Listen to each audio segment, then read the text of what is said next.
그는 비록 악을 달게 여겨 혀 밑에 감추며 아껴서 버리지 아니하고 입천장에 물고 있을지라도 그의 음식이 창자 속에서 변하며 뱃속에서 독사의 쓸개가 되느니라. 그가 재물을 삼켰을지라도 토할 것은 하나님이 그의 배에서 도로 나오게 하심이니 그는 독사의 독을 빨며 뱀의 혀에 죽을 것이라. 그는 강 곧 꿀과 엉긴 젖이 흐르는 강을 보지 못할 것이요 수고하여 얻은 것을 삼키지 못하고 돌려주며 매매하여 얻은 재물로 즐거움을 삼지 못하리니 이는 그가 가난한 자를 학대하고 버렸으며 자기가 세우지 않은 집을 빼앗음이니라. 그는 마음의 평안을 알지 못하니 그가 기뻐하는 것을 하나도 보존하지 못하겠고 남기는 것이 없이 모두 먹으니 그런즉 그 행복이 오래가지 못할 것이라. 풍족할 때에도 괴로움이 이르리니 모든 재난을 주는 자의 손이 그에게 임하리라. 그가 배를 불리려 할 때에 하나님이 맹렬한 진노를 내리시리니 음식을 먹을 때에 그의 위에 비같이 쏟으시리라. 그가 철 병기를 피할 때에는 놋 화살을 쏘아 꿰뚫을 것이요 몸에서 그의 화살을 빼낸즉 번쩍번쩍하는 촉이 그의 쓸개에서 나오고 큰 두려움이 그에게 닥치느니라. 큰 어두움이 그를 위하여 예비되어 있고 사람이 피우지 않은 불이 그를 멸하며 그 장막에 남은 것을 해치리라. 하늘이 그의 죄악을 드러낼 것이요 땅이 그를 대항하여 일어날 것인즉 그의 가산이 떠나가며 하나님의 진노의 날에 끌려가리라.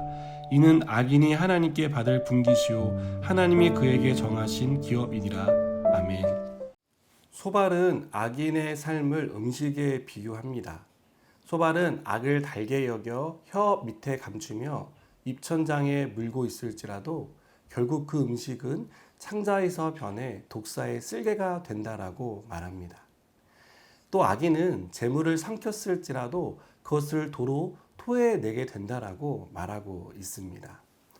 악인은 꿀과 젖이 흐르는 강을 보지 못하고 수고해서 얻은 것을 삼키지 못하는 불행한 결말을 맞게 된다라고 소발은 말하고 있습니다.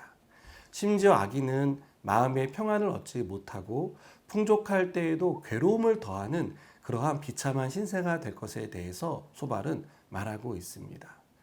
여러분, 소발이 지금 악인의 삶에 대해서 말하고 있는데요. 이것은 누구를 겨냥해서 하고 있는 말이었습니까? 욥을 향해서 하는 말이었죠. 소발은 악인의 삶이 어떤 결말을 맺게 될지에 대해서 통찰을 가지고 있었습니다. 그는 악인은 반드시 멸망을 받는다라고 믿었습니다. 하나님이 그를 심판하실 것에 대해서 조금도 의심하지 않았습니다. 악인의 종말에 대한 소발의 통찰은 탁월합니다. 하지만 이것을 적용하는 데 있어서는 굉장히 서툰 것을 볼 수 있습니다. 소발은 욥이 악인에 해당된다고 생각했습니다. 그렇지 않고서는 욥에게 일어난 모든 일들을 제대로 해석할 수 없었기 때문입니다. 그러나 소발의 탁월한 통찰은 번지수를 잘못 찾았습니다. 욥은 소발이 생각하는 악인이 아닙니다. 욥이 재앙을 만나 모든 것을 잃은 것은 악인에게 임한 심판의 결과가 아니었습니다.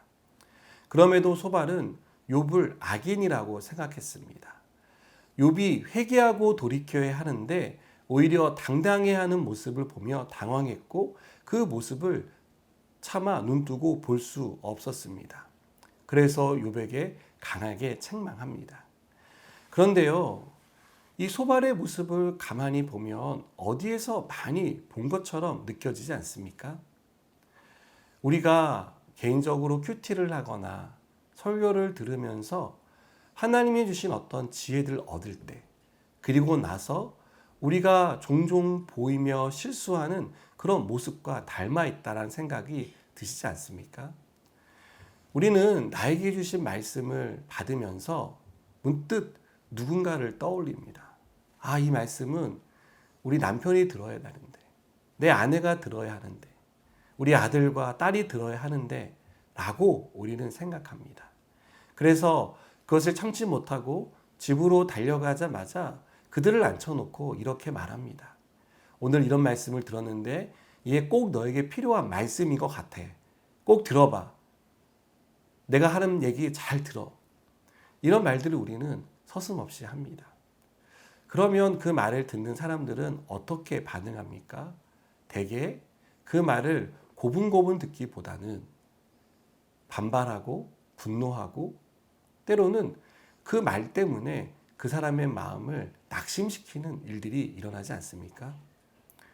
여러분, 욥에게 필요한 것은 소발이 생각하는 것처럼 악인의 결말에 대한 그런 이야기가 아닙니다.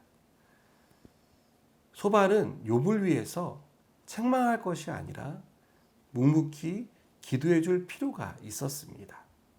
하나님께서 그를 불쌍히 여겨 주시기를, 필요하다면 하나님께서 그에게 말씀해 주시기를 위해서 기도해야 했던 것이죠. 저는 우리에게도 이러한 태도가 필요하다고 생각합니다. 우리는 마음이 급한 나머지 달려가서 먼저 말을 합니다. 너에게 꼭 필요한 말씀이었어. 그러니 꼭 들어봐. 꼭 들어야 해. 이렇게 우리는 하나님의 말씀을 들이밉니다. 그러나 우리가 그렇게 하기에 앞서서 그의 영혼과 상황을 위해서 기도해 주는 것이 더 그에게 큰 도움이 되는 것을 볼 수 있습니다. 여러분, 우리가 기도할 때 하나님께서 그 사람에게 필요한 말씀을 듣게 하실 것입니다.